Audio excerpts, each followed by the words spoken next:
한국과 참여하는 것을 드리겠습니다.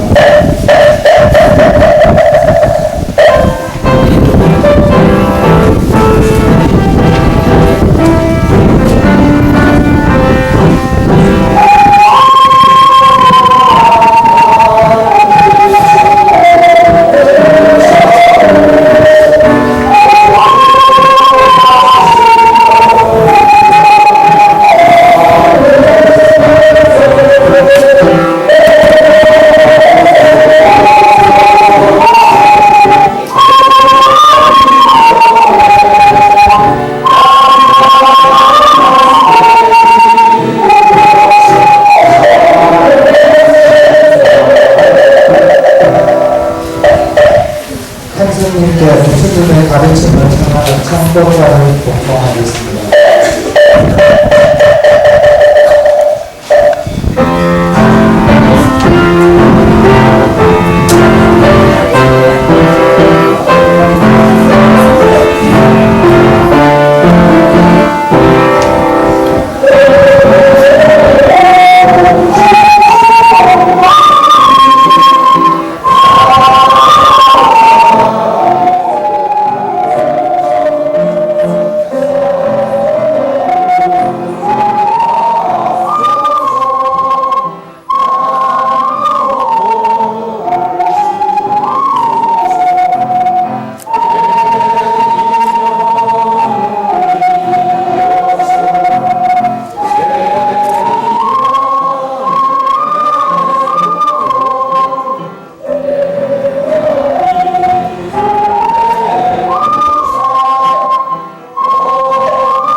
큰 스님께 목탁 소리의 박수와 모든 3대의 예를 드리겠습니다.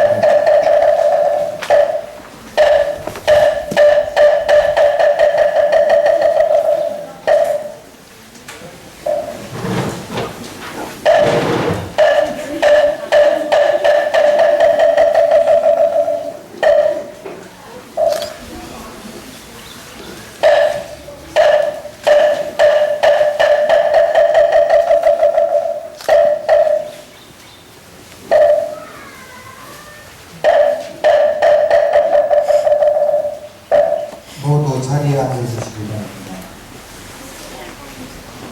지금부터 간략하게 장통스님의 양력을 소개해드리겠습니다.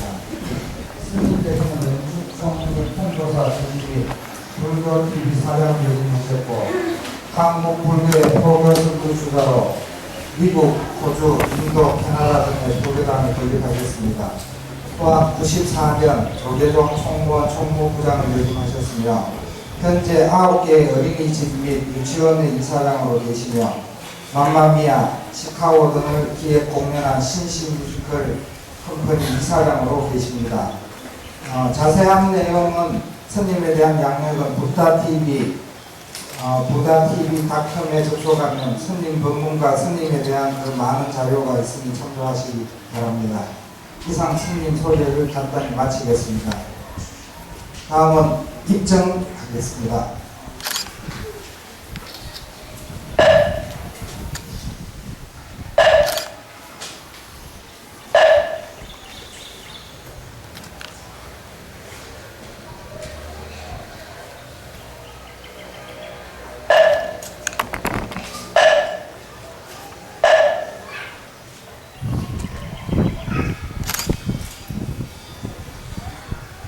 개원 1주년 축하드립니다. 오늘 이웃동네 예수님 부활하신 날 축하드립니다.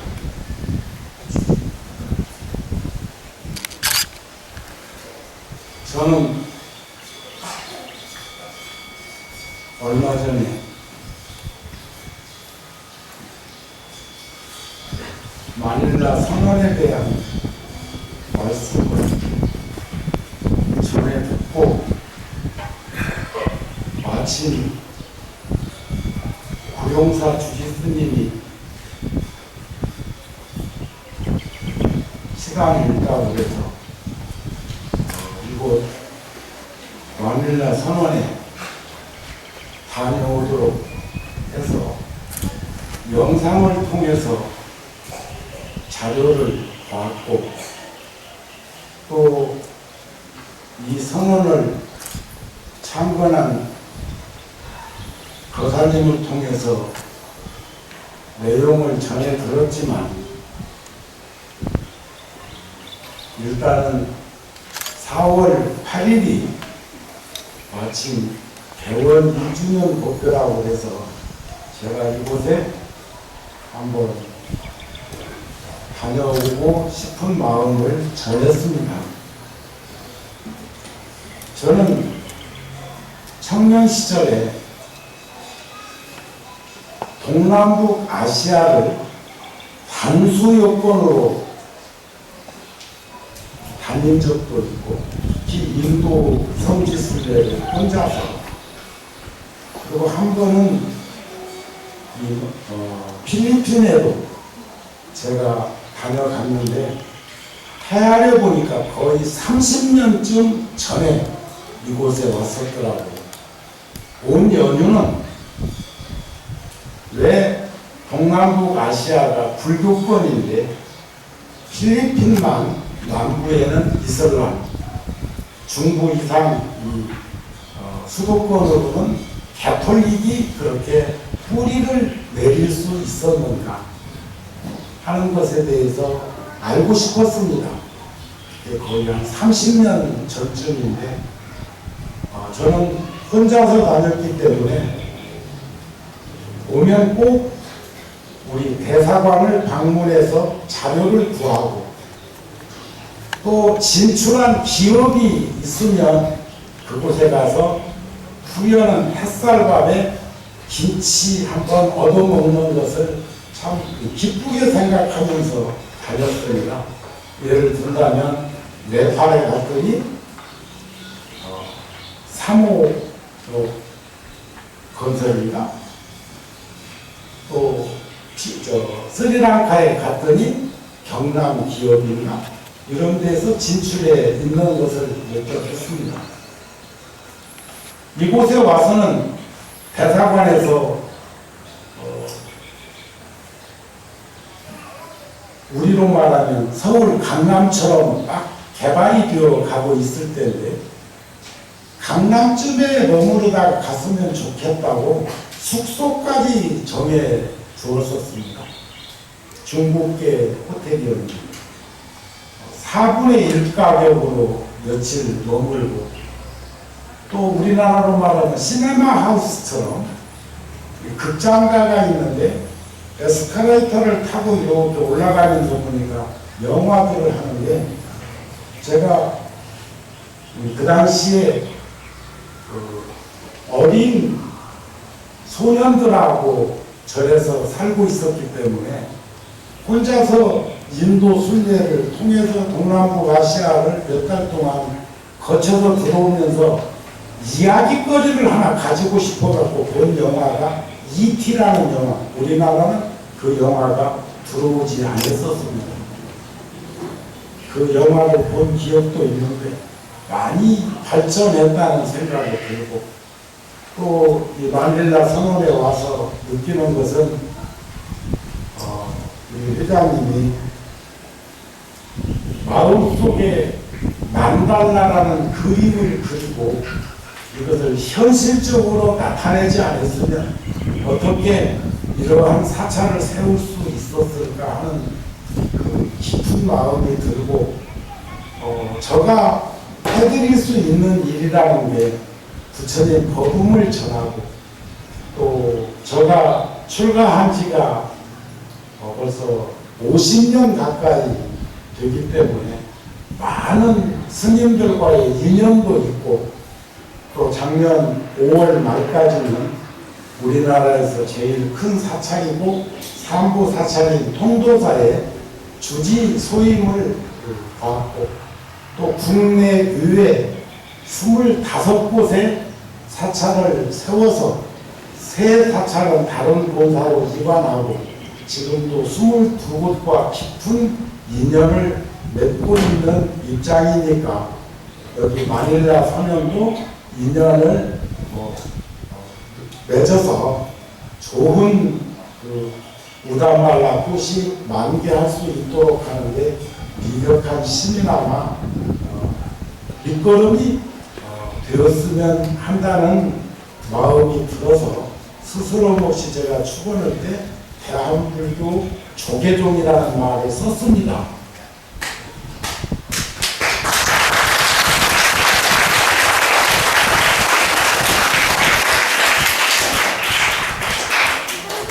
세상에 살면서 제일 힘든 법회가 오다 가다가 한번 흘려놓고 가는 법회가 제일 어렵습니다.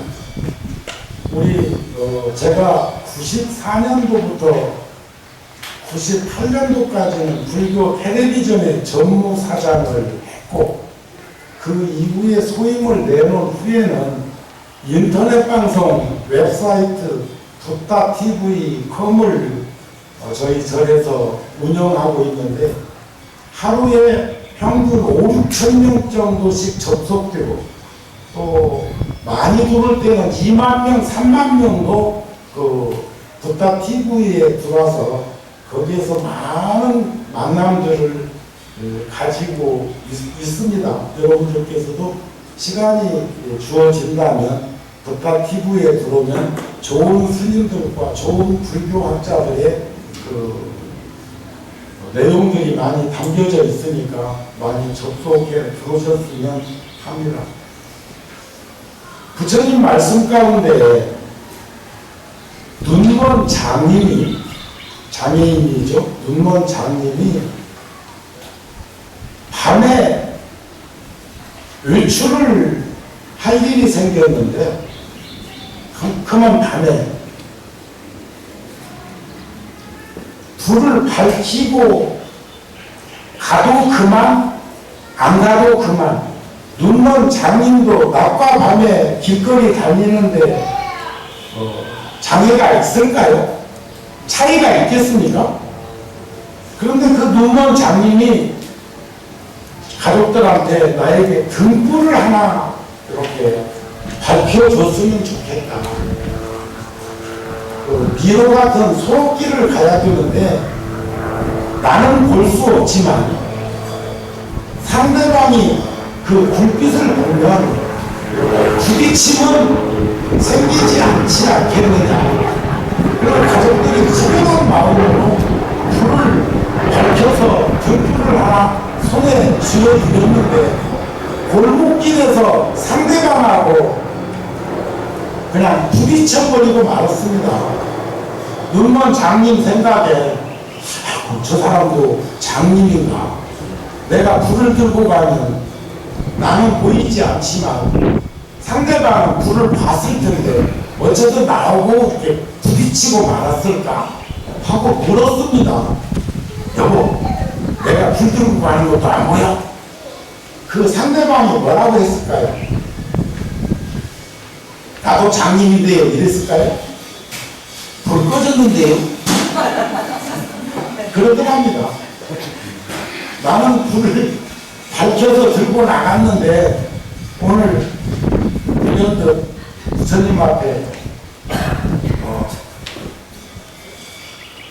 소를 밝힐 수 없을 만큼 정면에서 불어오는 많은 바람 때문에 그 불이 꺼지는 걸 보고 경전에서 과거에 봤던 생각이 불현듯 났습니다.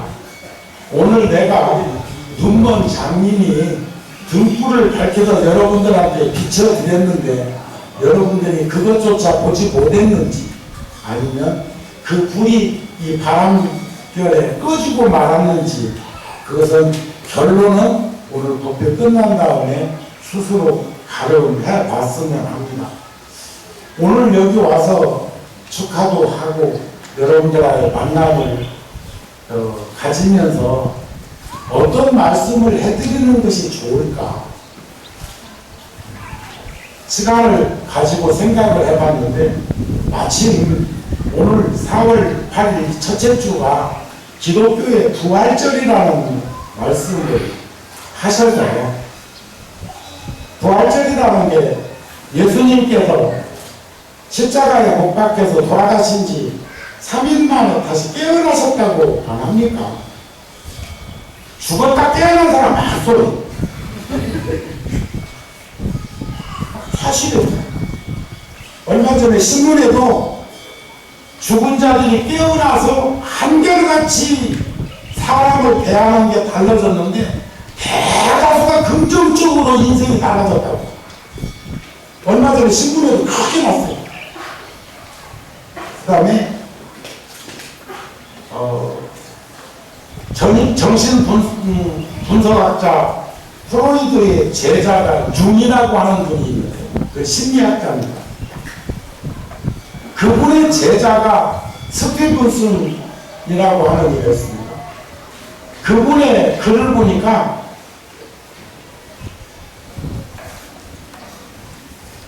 집단 무의식 상태는 집단적으로 지금 여기에 있는 이게 집단입니다. 집단 무의식 상태는 망상이 아닌 백만 살된 영혼과의 접속이다 그랬어. 그러니까 과거, 현재, 미래 우리들이 살아오고 있는 과정 속에서 우리는 형상으로 갖춰져 있는 이런 물질적인 세계에서 구성되어지는 것만 현상으로 보고 있는데 오늘 지금 스님께서 영단을 향해서도 법성계 1편을 우리가 봉독하자고 그랬습니다. 오늘 지장제일입니다. 영단은 보이지 않습니다. 보이지 않는다고 해서 전혀 우리하고 무관한 상태가 단편적으로 표현하는 것이고, 저는 오늘 진심으로 기독교의 부활절을 축하합니다. 그러면서 불교의 부활절은 없는가? 생각해 봅니다. 마침 부처님께서 제자들이 여쭤봅니다. 부처님께 태어나실 때, 출가하실 때, 성도하셨을 때, 초전법륜 하실 때 모두 8일에 시작을 하셨는데 어찌해서 열반에 드시는 날은 보름날입니까? 4월 초파일날 태어나셨습니다. 2월 8일날 출가하셨습니다. 12월 8일날 성도 깨달음을 이루셨습니다. 근데 음력으로 2월 보름날, 어제 아래가 3월 보름이었죠? 한 달 전 2월 보름날 열반에 드셨는데 사자우 보살이라는 보살의 부처님에게 여쭤봅니다. 세존이시여, 부처님께서는 무슨 연고로 2월 보름날 열반하시나이까? 어제 제가 구룡사에서 한 5시 15분쯤 공항으로 출발해서 오는데 저희 집은 강남 개포단지에 있으니까, 양재동에 있으니까 동쪽이죠. 서울로. 공항은 어쩌면 남서쪽일 겁니다.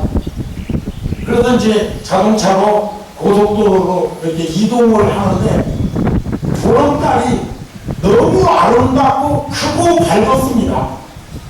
그런데 그날은 며칠 날이나 하고 봤더니 어제가 11일 날이더라고요.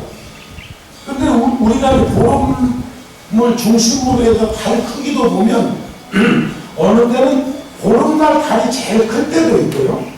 16날이 더 클 때도 있습니다.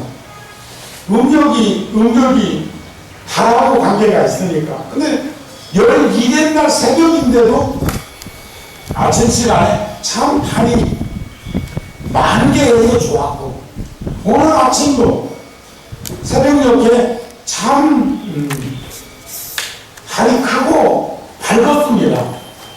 그리고 또 하늘에 있는 별도 우리나라에서 봤던 별보다 더 커 보이더라고요.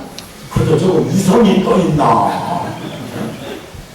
오늘 새벽녘에는 예불 시간에 나는 필리핀은 뭐 총도 갖고 다니고 총도 차고 다니는 일들이 많아서 난 총소리인 줄 알았더니 오늘 부활절이라 동네에서 폭죽 터졌다네. 근데 뭐 보고 놀란 건 소뚜껑 보고 놀란다고 그런 수가 있어요. 2월은 봄이다. 음력으로 2월은 봄이다.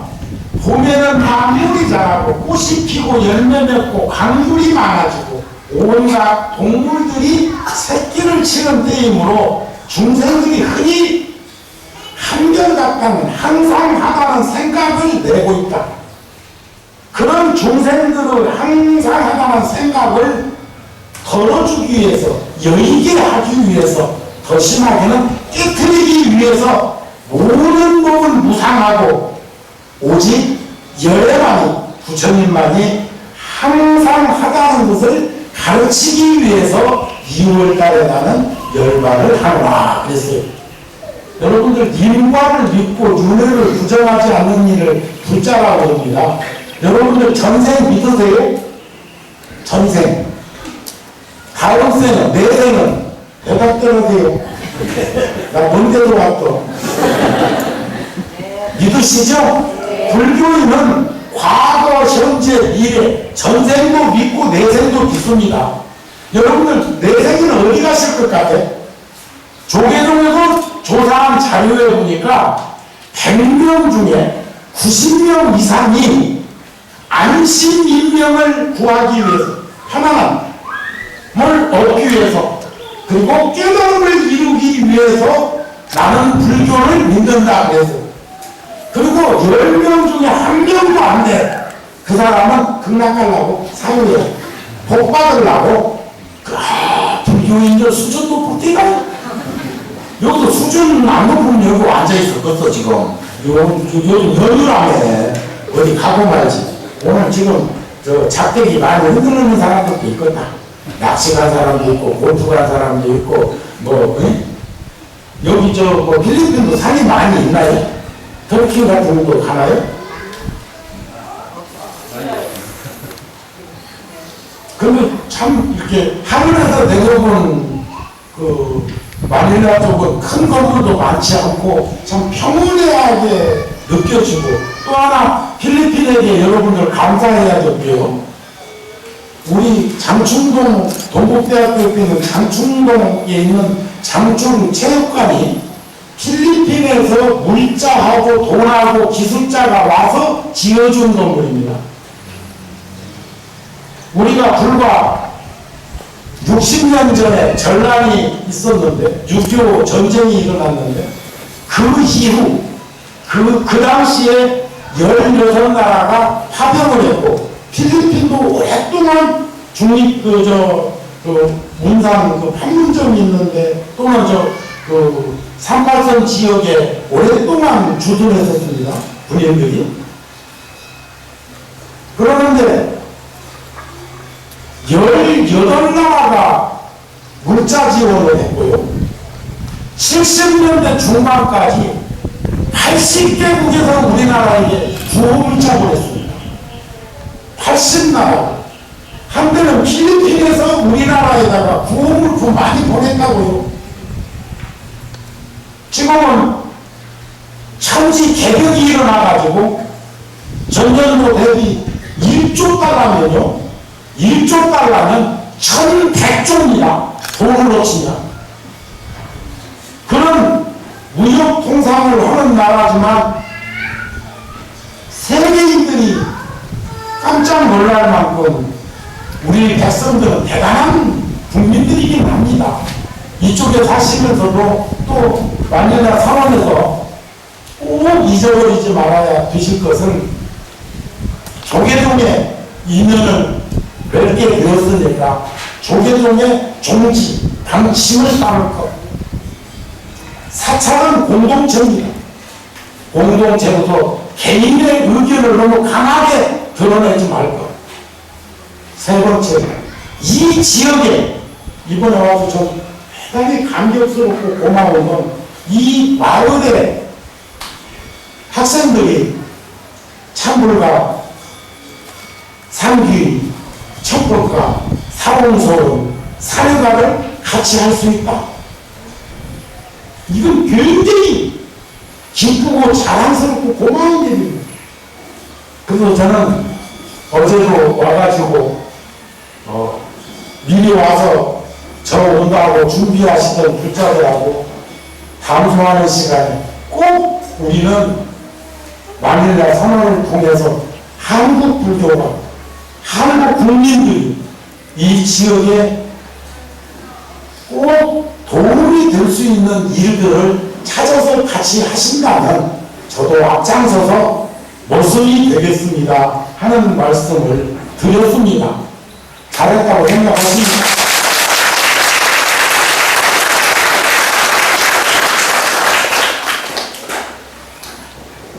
부처님께서 아라에게 말씀하시기를, 아란다야, 나는 이제까지 모든 법을 가르쳤다.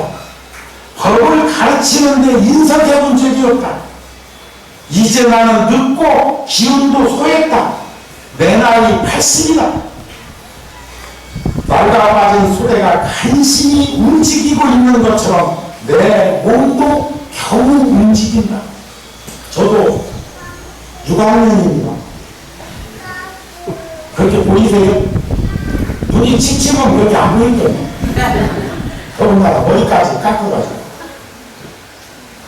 이제 그러다가 어느 날 한림꽃 인생이 될 거예요.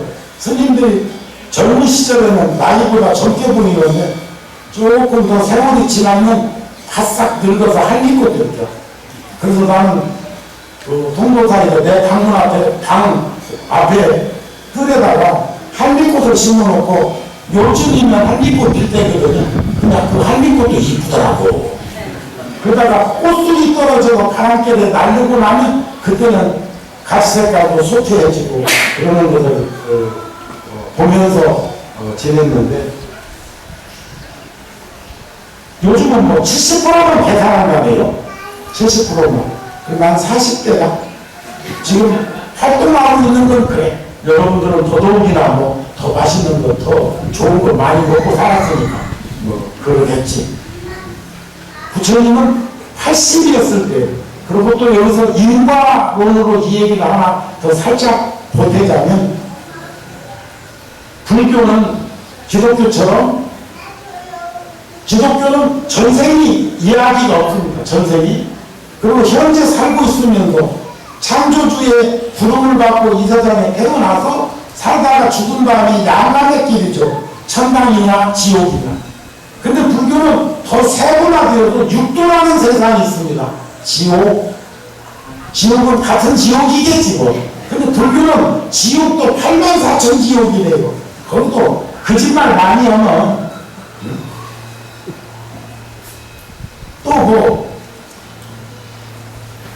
지옥도 막 무간지옥 같은 데는 한 명이 들어가고 수쿠보 다니고 하는 사람들 그 옷 입듯이 그냥 숨통이 안 쉬어질 정도로 그렇게 작은 공간에 들어가는 지옥도 있대요. 둘이 들어가도 꽉 차고 셋이 들어가도 꽉 차고 혼자 들어가도 꽉 차는 지옥도 있대요. 또 화창지옥은 기름에다가 튀기는 지옥이 화창지옥이에요.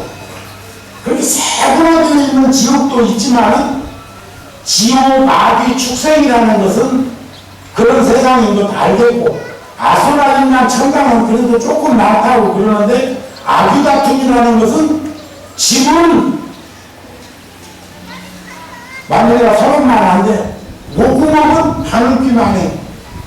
먹을 수 있는 건 물밖에 없는데 어리석어서 물을 불러 보이는 거예요.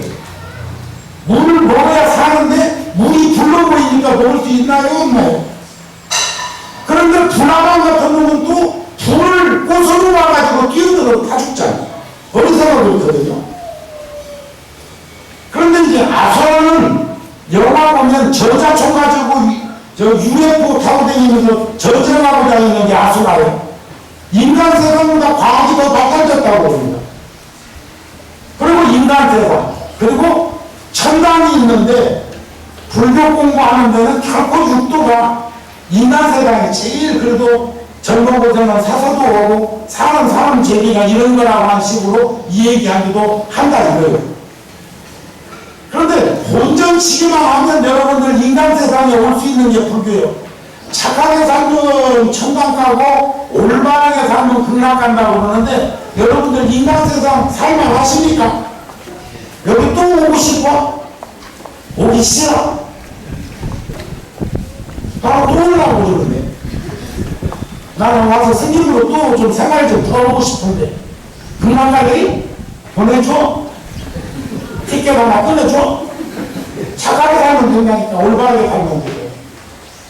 그러니까 저쪽 동네에서는 오직 한 분만 오신다고 그러는데 불교에서는 본전치기만 해도 인간 세상에 다시 태어난다는 자긍심을 가지고 당당하게 한번 살아보세요.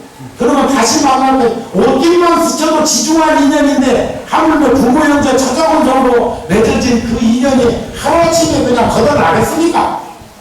그러니까 여러분들은 인간 세상에 다시 와서 또 만나고 싶거든요. 막 착하게 살면 인간 세상에 다시 올 수 있다는 걸 믿으셨으면 합니다. 믿음이 가십니까? 예. 고맙습니다. 그런데 이제 부처님께서 아람에게 말씀을 하시기를 나는 이제 모든 법을 가르쳤다. 이 법을 가르치는데 인생해 본 적이 없다. 내 몸을 겨우 움직이고 있다. 석 달 후에 내가 열방에 들 거니까 많은 이들을 지금 전법의 길을 떠나 있는 그 제자들을 모이게 해라. 지금 마닐라 오늘 정우 스님 온다고 마닐라 선언으로 모이게 한 거죠. 평소에 이렇게 많이 모여? 솔직히 말해서 아까 그러면 나도 뭐 한가라 하는 거래. 그러니까 이렇게 많이 왔지. 저 아세요? 허상에 이름만 들은 거 아니야? 내가 괜찮은 사람인데. 괜찮이 안 보여? 괜찮은 사람이야. 부처님 말씀이 아니면 생각하지 말고, 부처님 말씀이 아니면 말하지 말고, 부처님 말씀이 아니면 행동하지 않으려고 하는 게 승가 공동체 인원들이 가져야 될 자세라고 생각을 합니다. 그래서 아란다는 부처님이 열반에 드신다는 말씀을 하실 때 얼마나 슬펐겠습니까? 그래도 눈물을 흘리니까 부처님께서 아란에게 말씀하시기를 울지 말아라. 가까운 사람과 언젠가 한 번은 헤어지게 되는 것이 이 세상의 인지상정, 인연이다. 한 번 태어난 이는 반드시 죽게 마련이다. 죽지 않기를 바란다는 것은 어리석은 생각이다. 너는 그동안 나를 위해서 수고가 많았다.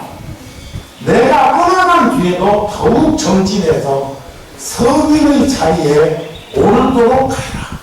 이게 부처님을 평생 동안 가까이에서 시봉했던 부처님께서 경전에 보면 그런 말씀을 하셨습니다.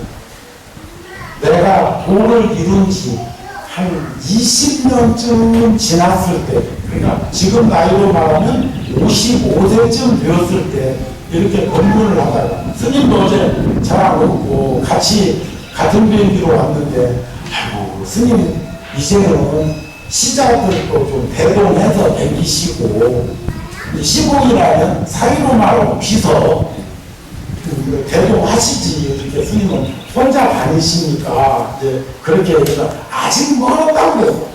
아직 멀었다. 그런데 부처님께서도 평소에는 시봉이 그렇게 없었던 것 같아요. 그러니까 한 20년, 55세쯤 되었을 때 말씀을 하시는 겁니다. 그러니까 부처님 제자들 가운데 부처님보다 나이 많으신 분들이 참 많습니다. 서울에서도 동도사에서도 저를 통해서 불교에 중요하고 부처님 법을 받은 분들 가운데 나를 스승이라고 생각하는 나이 많으신 그 어른들 많습니다. 그러는데 서로 부처님을 이렇게 제가 시봉을 하겠다고 하는 얘기를 하니까 부처님께서 안 되는 이유를 얘기해요. 여러분들도 나이가 많아서 시자가 필요한 나이인데 어떻게 나를 보필한다 하는가. 그리고 부처님 하신 말씀이 누가 나를 좌우에서 보자 보필을 하면서도 그러고도 이익을 잃지 않겠느냐 했더니 서로 보필하겠다고 온 사람들이, 나이 많은 이들이, 상수제자들이 대다수요. 젊은이들은 감히 본 적도 못하겠지. 지금 오늘도 지금 구룡사가 48기 나갔습니다. 48기 나왔는데 여기 보살님이 즐보신 보살이 24기니까 벌써 12년, 13년 전에 불교대학을 구룡사에서 했다는 얘기가 되는데, 저분들은 저 머무르고 있는 방에 와가지고 인사하고 나갔다? 왜 다른 사람은 그렇게 못했을까? 낯설어서 그러겠지? 아니면 불편할까 봐서 내가 그게 자꾸 살피고 해야 되는 거지만, 저쪽은 다시 우리가 짧은 시간이라도 못 보고 헤어질까 보니까 보고 싶다는 그 마음, 보고 싶었다는 그 마음이 작용해가지고 내방을 했다는 거죠. 그때 부처님 마음속에는 아란이가 있었다. 그런데 아란이에게 부처님을 좀 보필하라 보니까 하지 못하는 이유를 말합니다. 첫째, 나는 사춘지간이고, 둘째, 가난한 승가에서 부처님 시봉한다는 게 마치 맛있는 거나 얻어먹고 좋은 옷이나 입고 굴비만 것처럼 생각하는 사람이 있을까 봐서 난 못 얻었다. 그러면서 몇 가지 조건을 봅니다. 그 중에 하나가 뭐냐면 시도 때도 없이 부처님 처소에 출입할 수 있도록 해달라고. 근데 부처님이 이 직전에, 이 본문을 하시기 직전에 아란을 칭찬합니다. 아란은 8가지로 장한 일을 했는데 한 번도 때가 아닌 때 내 방을 출입한 적이 없다. 그러니까 허락은 언제든지 내 방에 올 수 있도록 허락을 받았지만 아무 때나 방에 들어온 적은 없다는 것도 칭찬을 했단 말이야. 그렇게 정의든 아란이가 눈물을 흘리니까 아란이야 울지 마라. 가까운 사람과는 언젠가 한 번은 헤어지게 되어 있는 것이 세상의 인연이다. 한 번 태어난 것은 태어나기는 반드시 죽기 마련. 죽지 않기를 바라는 것은 어리석은 생각. 너는 그동안 나를 위해서 수고가 많았다. 내가 떠나간 뒤에도 성인의 도를 이루기 위해서 부지런히 수행 정진하라. 아라는 슬픔을 참으면서 열반에 드신다는 부처님께 여쭤봅니다. 부처님이 열반에 드신 다음에 어찌하옵니까? 장례 절차에 대해서 묻습니다. 그러니까 부처님이 하시는 말씀이 너희 출가 수행자들은 내 장례에 대해서는 상관하지 마라. 너희는 오로지 진리를 위해서 부지런히 정진하라. 나의 장례는 신도들이 알아서 치러줄 것이다. 제가 만일에 훗날 사람 수만 안 쉬면 가잖아요. 그러니까 만일에 선언을 와놓고 내가 심심해갖고 막 여기서 몇 달 있다가 내가 숨 거두고도 장례 치러줄래요? 그날 밤 많은 이들이 부처님께서 열반에 드신다는 소식을 전해 듣고 부처님이 열반에 드시기 위해서 사라상수 나무 밑에서 누워 계신데 거기로 많은 일들이 막 오늘도 지금 내 말 알아듣지 못하면서도 저 필리핀 여기 주변에 있는 그 분들이 이렇게 지금 왔잖아요. 그것도 아마 내 법문 때문에 온 게 아니라 개원하는 것도 관심사였고 또 1년 개원한 지 1년이 된다고 하는 그런 것을 축하해 주기 위해서 왔다고 생각합니다. 저분들에게도 박수 한번 보내주세요.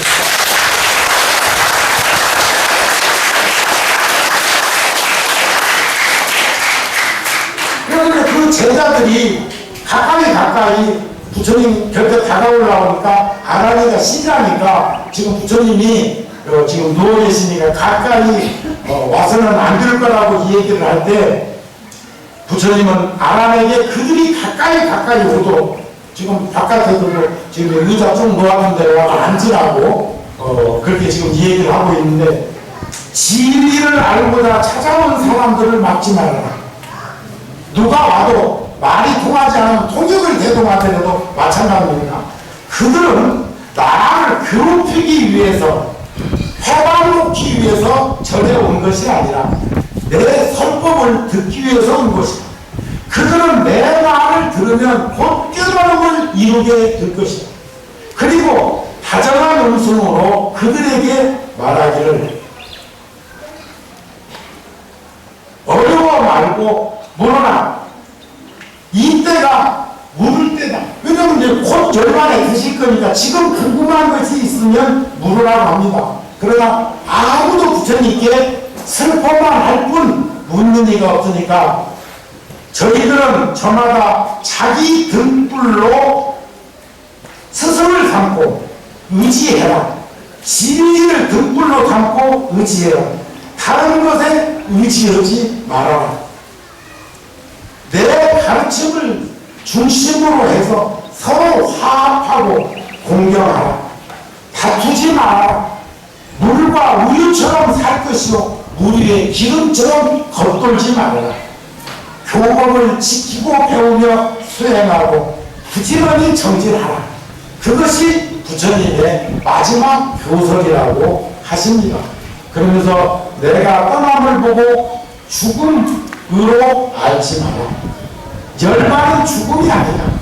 지금 기독교도 3일만에 부활절까지 어디 가신지는 몰라도 부활절을 4대 명일로 쳐라고 중요시하는 것도 아마 예수님이 돌아가시지 않았다고 하는 거 아닌가요? 불교에서도 내가 떠남을 보고 죽음으로 알지 마라. 열반은 죽음이 아니다. 이 가르침대로 살면 설사 내게서 멀리 떨어져 있더라도 그는 항상 나와 함께 할 것이요 이 가르침대로 살지 않는다면 나와 함께 있어도 그림자와 발자국처럼 함께 해도 그는 멀리 아주 멀리 떠나 있는 이와 다름없다. 우리나라 그 노래 가운데 대전루스라는 노래가 있습니다. 아마 그 테이프로 들어본 분들은 요즘은 뭐 하도 이제 기계가 좋아져가지고 테이프 같은 것도 없어졌지만 녹음 테이프로 그 노래를 사가지고 들어보면 1절, 2절 사이에 그런 말이 써져 있어. 마음이 천리면 지척도 천리요. 마음이 지척이면 천리도 지척이래요. 이게 대전 말영시 우시 그 사이에 들어있는 말이요. 그러니까 여러분들하고 저하고 비행기 타면 시간으로 몇 시간 차이도 안 나는구만. 시간은 동서로 1시간 차이밖에 안 나고 남북으로는 계절은 좀 차이가 나긴 납니다만 지금 강원도는 눈이 많이 왔어요. 근데 얼마나 분주하게 사는지 강원도 눈 구경도 한번 못했어. 서울에 눈 왔을 때는 또 인도가 있었네.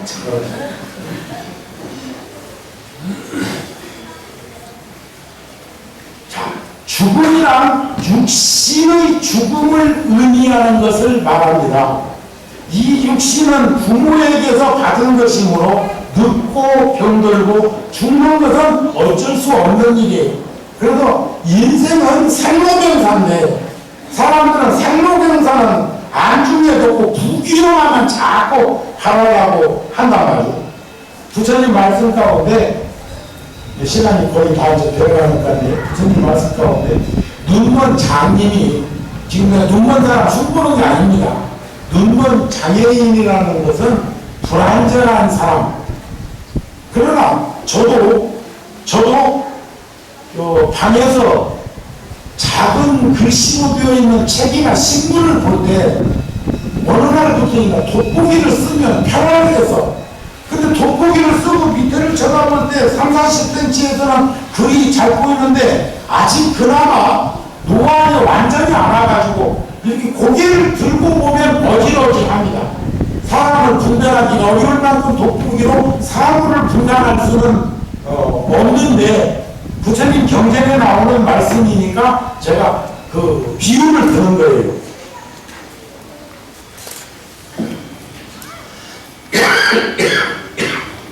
눈먼 장애인이 오솔길을 걸어가다가 미끄러졌습니다. 한참을 미끄러지면서 물에 빠진 사람 지푸레기라도 막 붙드는 심정으로 나무 등글을 하나 붙들고 SOS 구호를 요청합니다. 나 좀 도와주세요. 나 좀 구해주세요. 한참 미끄러진 쭈가 보통 일이 아니었으니까. 근데 지나가는 사람들이 영감님 손 놓으세요, 영감님 손 놓으세요 그러는 거예요. 근데 내가 미끄러진 쭈가 있는데 어떻게 노란 말이 지금 보이지도 않는데, 아무것도 안 보이는데. 그렇지만 시간, 이제 힘은 한계가 있으니까 이제 더 붙들 수가 없으니까 손을 놓고 아이고 나중에 하고 떠들었는데 아무 일이 안 생겼다. 이유는 간단했습니다. 미끄러진 쭈는 여러 가지 일이 있었지만 나무 등커리를 붙들고 있을 때는 눈뜬 사람이 지나가면서 보니까 발바닥하고 땅바닥하고 혓바닥보다 안 떨어졌다. 요만큼도 안 떨어진겨. 그래서 손만 놓으면 아무 일 없는데 눈 감았으니까 떨어진 쭈가 있으니까 못 놓는겨. 이해되십니까? 그 영감이 뭐라 했겠어? 젠장 이럴 줄 알았어. 진즉에 손 놓고 맥작없이 고생했네 그러더라네. 인생살이가 어쩌면 그렇습니다. 제가 이 컵을 들은 것은 물을 마시기 위함입니다. 물을 마셨으면 녹으면 돼요. 녹으면 되는데 컵을 구경할 수는 있습니다. 구경할 수는 있는데 구경한다고 하는데 천년만년 구경할 건 아니잖아요. 그러면 내가 목마름을 해소하기 위해서 물을 마셨으면 녹으면 간단한 거예요. 요걸 붙들고 있다가 어느 순간에 보니까 컵에 내가 붙들려 있는 형국으로 바뀌었어. 이게 부부관계, 이게 부모와 자식관계, 형제관계, 고부관계, 이웃관계, 복잡해. 놓으면 간단한 거예요. 그러시죠? 이거 소유할 수 있나요? 내가 이거 한국 가져갈까? 아무튼 모자리 어딨어? 그리고 서울에 가면 이거 없나? 소정부 있을지도 몰라. 내 방에 금속가지 있는지 알아? 저는 여러분들께서 불교라는 가르침이 인간학인 것처럼 여러분들은 부처님이 세상에서 누구보다도 모두에게 따뜻하고 편안하고 넉넉하고 너그러우신 분이었으니까 우리도 부처님같이 모든 이들에게 따뜻한 마음씨를 드러내서 살포시 안아줄 수 있는, 살포시 손을 잡아줄 수 있는 우리들이 될 수 있는 가르침이 만물가 선언에서 이루어지기를 바랍니다. 그래서 부처님은 이 육신이 부처님이 아니라 깨달음의 지혜가 부처님의 본신인 것을 우리가 충분히 인식할 수 있었으면 좋겠다는 마음을 전하면서 법정 스님의 아름다운 마무리라는 글을 하나 읽어드리겠습니다. 법정 스님 아시죠? 아름다운 마무리는 삶은 내 인생입니다. 내 생활입니다. 내 일생입니다. 생로병사입니다. 삶에 대해 감사하는 것이다. 처음의 마음, 초심으로 돌아가는 것이다. 아름다운 마무리는 내려놓는 것이다. 내려놓는 것이다. 아름다운 마무리는 비움이고 용서이고 이해이고 자비이다. 아름다운 마무리는 언제든 떠날 체리를 갖추는 것이다. 오늘 아침에도 우리 의장님하고 차 한잔하면서 그런 말을 했어요. 아침에 일어날 땐 천년만년 살 것처럼 힘차게 일어나고 저녁에 이부자리에 들어놓을 땐 오늘 밤이 마지막 밤이지 하고 잠을 잘 수 있는 사람이라면 여함없는 인생을 살 수 있을 것이고, 힘들고 어려운 일은 내가 나서서 그 일을 실천하고 누군가 그 일을 할 수 있는 입장으로 전환되면 스스럼 없이 내려놓고 그 사람들에게 그 일을 할 수 있도록 물려주는 것도 어쩌면 인생을 살아가는 지혜가 아니겠느냐고 말씀을 드렸습니다. 우리는 언제든 떠날 채비를 갖추는 것 중요하다고 생각이 듭니다. 그래서 법정 스님은 아름다운 마무리는 끝이 아니라 새로운 시작이다. 마무리는 끝이 아니라 새로운 시작이다. 우리 사회에서 많은 이들이 세상을 살면서 행불행을 가지고 놀아보기도 하고 성공과 실패를 가지고 말을 하기도 합니다. 중국의 누슌이라고 하는 철학자는 이분이 우리나라로 말하는 이조말 외정시대 때뿐입니다. 만에 한용운 스님보다 한 10살 정도 많은 분이었는데 이분의 글에서 보면 희망이라는 글이 있는데 희망이란 본래 있다고 할 수도 없고 없다고 할 수도 없다. 그것은 마치 땅 위의 길과 같은 것이다.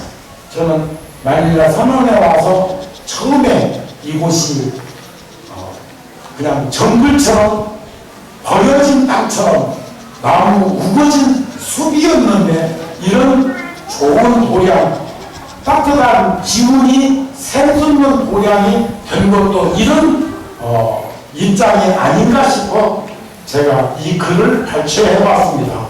그것은 마치 땅 위의 길과 같은 것이다. 본래 땅 위에는 길이 없었다. 한 사람이 먼저 가고 또 한 사람 가고 걸어가는 사람이 많아지면 그것이 곧 길이 되는 것이다. 마닐라 선원이 언제는 문이 이렇게 열려져 있고 덮을 시간이 아니더라도 지금 여기에 일하고 있는 근무자가 할머니가 아프신데 누가 가르쳐 주었겠습니까? 절에 와서 일하면서 보고 듣고 느낀 것이 부처님께 절을 하고 기도하면 그 일이 성취된다고 하는 것을 간접적으로 보았겠지요. 요즘 108배 하고 있다고 해요. 필리핀 처자가 저 후원에서 일을 하고 있는 처자가 할머니가 건강이 나빠져 가지고 괴로움을 겪고 있는데 할머니 건강 회복을 위해서 부처님 전에 와서 틈틈이 절을 하는데 그 절하는 것을 자세히 들여다보니까 108배를 하고 있더라는 그런 말을 하는 걸 듣고 너무 고맙고 기뻤습니다. 기도는 정성입니다. 도를 구하고자 하면 모름지기 정성을 다해야 합니다. 잡고단경에 보면 정성이 서로 가능하면 능히 과덕을 얻습니다. 그래서 수행자나 제가자나 출가자 모두는 지극한 마음으로 정진을 해야 하고 만일 지극한 마음으로 정성스럽게 구하면 반드시 이루어지는 현상을 목격하면서 원하는 바에 대한 확신과 보이지 않는 것에 대한 신념을 잃어버리지 않았으면 합니다. 여러분들 서양 철학사에 보면 네 단락으로 나누어서 말들을 많이 합니다. 플라톤 이상주의자, 아리스토텔레스 현실주의자, 나이미즈 낙천주의자, 쇼펜하우어 연쇄주의자라고 하신 쇼펜하우어가 제 청년 때 봤던 글에 그런 말이 있습니다. 내가 모았던 전 재산을 했다고 치자. 나는 조심이라는 것을 배웠으니까. 연쇄주의자가 어떻게 이런 말을 했을까? 한 30년 의문이 안 풀어졌습니다. 제가 며칠 전에 자료를 검색하다가 쇼펜하우어의 생애를 들여다볼 수 있게 되었습니다. 철학자가 뭔 돈을 그렇게 근검대낮에 모았든지 노년에 젊은 여자한테 전 재산을 상속해주고 서러움을 많이 받은 것 같습니다. 이분이 이래서 조심이라는 걸 배웠다는 말을 했구나 하는 생각이 들어서 얼마나 비웠겠습니까? 젊은 여인에게 당신의 전 재산을 넘겨주고 난 다음에 우리 옛날에 저 시골에서 저 시어머니가 과한 열쇠 며느리한테 이쯤 넘겨주면 됐다 싶어갖고 새 낳았을 때 넘겨주었는데도 그리고도 서운받았다는 얘기도 전에 들었잖아요. 그런데 그분이 그날에 본 내가 그래서 이런 말이 있어. 돈은 바닷물이. 회장님, 돈은 바닷물이. 나 같으면 소금물이다 했을 거예요. 근데 이분은 돈은 바닷물이다. 마시면 마실수록 더 갈증만 나더라. 영세주의자가 어떻게 이런 말을 했을까? 이해가 안 되는데 주의자라고 해가지고 꼭 거기에다가 매몰 시키는 일이 아닌 것을 이분의 여러 형태의 글을 보면서 느끼는 겁니다. 물질은 바닷물과 같아. 먹으면 먹을수록 갈증만 더 난다는 거 잃어버리지 마시고, 아셨죠? 올 때 갖고 가니까 갈 때 같이 가냐? 지금 오늘 아침에 누가 준 자료를 보니까 필리핀에는 외국인들이 약 300만 명 이상이 전년도에 대비해서 필리핀을 방문했는데 그 중에 거의 100만 명 정도가 한국 사람이에요. 한국 사람이에요. 아까 말씀드린 대로 물질의 풍요에 노출된 사람들이 복도 없는 것들이 어쩌다가 물질의 풍요에 노출되어서 매몰되어 버리면 함부로 삽니다. 함부로 삽니다. 저는 세상을 살면서 내 부끄러운 것 찾아내지도 못하면서 남의 부끄러움 보면서 서글픈 생각이 든다고 생각하고 싶지는 않습니다. 그러나 인간학을 주창하셨던 부처님의 가르침을 통해서 오늘 여기 마닐라에 함께했던 가족들 그리고 여러분들과 깊은 인연이 맺은 분들이 앞장 쓰셔서 서로가 서로에게 관심과 배려 속에서 친절한 어울림을 가질 수 있도록 하는데 따뜻한 기운을 내주셨으면 합니다. 물질적으로 얘기해서 우리가 2만불, 3만불 시대에 산다고 하면 그게 무슨 그렇게 큰 의미가 있나요? 없어서 뭘 하고 싶어도 못하면 그것이 불편할 수는 있지만 가난이 죄는 아니라고 생각합니다. 여기도 1억 인구 중에 3천만 명 이상이 빈곤층이라는 말을 들었습니다. 또 그런가 하면 지구의 70억 가운데 30억 내지 40억의 인구들이 목마름에 배고픔에 시달리고 있습니다.